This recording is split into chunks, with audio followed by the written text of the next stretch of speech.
What would Trump look like, both for the UK, if I can be a little bit domestically featured, and the whole of the world? Good morning.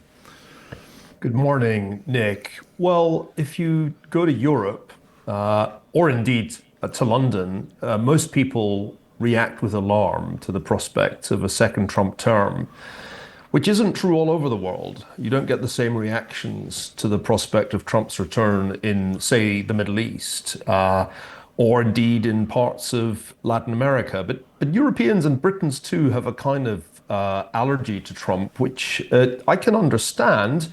There were aspects of Trump's first term that were unnerving for people on this side of the Atlantic. I'm speaking to you from Oxford. For example, the protectionism, the tariffs, certainly were a little worrying, particularly for proponents of Brexit who had said there would be a kind of free trade Britain. That wasn't the kind of environment that Trump offered. He offered a return to tariffs. And Trump called into question NATO, though he didn't do that much more than rhetorically. In practice, the US remained the key element of NATO. The question people ask is, will a second Trump term be Trump unplugged, unrestrained? Because in the first term, he had generals, establishment figures from the Republican Party to hold him in check. And that wouldn't be the case this time around. It would be a very different administration. So I think you could expect more tariffs, though I think they would be directed far more at China than at Britain and Europe. And you would certainly expect more pressure on other NATO members to spend more money. But I have to say that on that second point, I'm rather inclined to agree with Trump. For years, the other NATO members did not pay their share, and it was partly under Trump's pressure that most of them finally got above the target of 2% of GDP. Among a wide range of aspirations, he said he will be able to bring peace in Ukraine, I think almost overnight, and also, perhaps not as swiftly, in the Middle East. Sunil, how realistic is that? Well, here you have to ask the question, where would we be if Trump had been re-elected 4 years ago? Trump has consistently said that if he had been president a second term, the wars wouldn't have happened because Russia would have been deterred and Iran would have been deterred. And you can't dismiss those claims completely out of hand because in many ways the Biden administration, or perhaps I should call it the Biden-Harris administration, as that's what they called it, did a very, very bad job of deterring America's adversaries.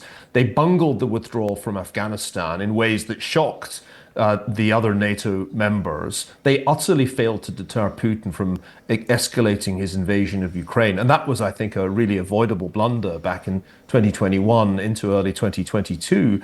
And they really did ease the pressure on Iran that Trump had been exercising so that Iran had the resources to give more funding to the likes of Hamas and Hezbollah and the Houthis. So I must say, I take a pretty negative view of the Biden administration's foreign policy record. They've said the word de-escalation, and they should have been saying deterrence. If you see Trump back in the White House, which I want to stress is at this point 50-50, then I think you will see greater pressure on Iran and I think stronger support for Israel. The big question is over Ukraine, because at times in the past 4 years, Trump and also Vice Presidential nominee J.D. Vance have talked as if they really don't care one way or another about Ukraine and wouldn't really be too upset if Russia took it over. So a lot of people in Europe and indeed in Ukraine worry that if Trump's re-elected, Zelensky, the Ukrainian president, and indeed Ukraine itself will be under the next bus. I'm not sure that's absolutely clear-cut, Nick, because there are elements within the Republican national security establishment that are actually more hawkish on Ukraine, more ready to put pressure on Russia than anybody in the Biden-Harris administration. What we don't know is who exactly Trump will pick if he's elected, and that's going to be the key thing to watch if he does win. Help me with this. I've been covering elections in the UK and the US for goodness knows how many years, 3 decades or something, and when you talk about, you get a supporter and you talk about the other guy or the other woman and they say, no, I hope my person wins. I was in Pennsylvania on the weekend, and when I suggested to some people how would they react if Donald Trump won, it's like I'd informed them of a death in the family. Why does it stir that level of emotion? I think part of what's happened in the United States in the past 20 years is that party allegiance has become almost sectarian. I'm sometimes reminded of my native Glasgow, where the antipathy between Rangers and Celtic fans is now mirrored by the antipathy between Republicans and Democrats. It's become an extraordinarily high stakes game because each side accuses the other of planning things that threaten what one side regards as its way of life.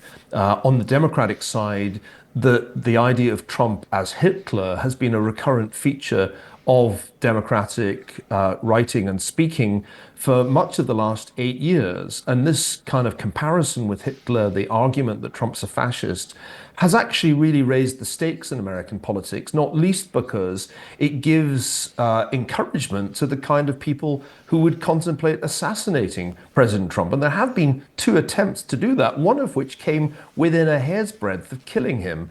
On the other side, Republicans regard Democrats as flooding the country with illegal immigrants in order to change the political balance in their favor. And this is a line that Elon Musk has repeated numerous times on what used to be Twitter, X. So each side argues that the other poses an existential threat. And that means that the temperature is just so much higher than in British politics, where, not many Tories thought that Keir Starmer was going to overthrow all that they held dear back on July the 4th. And conversely, it was pretty hard to persuade Labour voters that they faced a mortal threat from Rishi Sunak. Let me ask you, as regards the special relationship, although it always intrigues me because I think France thinks they have a special relationship. Everybody likes to think they have a special relationship with the US. But what would Trump and Harris mean, respectively, for the special relationship UK-US? Well, I think the special relationship between the United Kingdom and the United States is not just a sort of fairy story that British people tell themselves. There are very important ties between Washington and London, particularly when it comes to intelligence. And people underestimate how important that has been, not just in the war on terror that we remember beginning back in 9/11, 2001, but also in the ongoing conflicts in the world, Russia's invasion of Ukraine and the ongoing conflict in the Middle East. So there is an important relationship there that the French don't have. And it shouldn't be underestimated. There also is a sense that the UK matters, though it matters less than it did in US military plans. AUKUS, which unites the US, Australia, and the UK, is part of the US strategy to contain China in the Indo-Pacific region. So don't underestimate the importance of London in the eyes of Washington.